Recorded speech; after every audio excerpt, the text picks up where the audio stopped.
Hello, welcome to Forum's tutorial on downloading data from your presentation.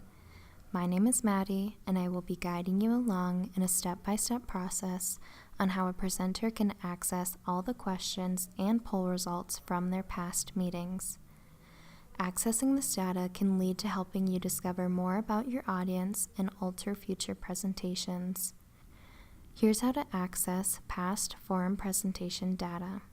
Your saved meeting data can be accessed by selecting Files from the home screen. In Files, select Presentation Reports. You will see a list of all your past Forum presentations with the presentation title, date, and timestamp of the meeting. Choose the past presentation that you wish to review the data on.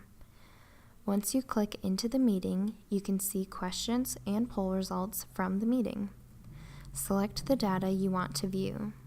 To view, click Open File. The meeting data is presented in simple text form, which can be formatted or exported in varying ways. Please remember the questions asked will save to your desktop or destination file folder for future access as well.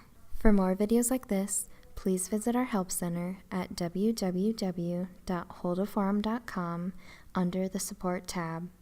You may also reach the Forum Customer Interaction Department directly by phone, email, or chat during regular business hours. Thank you.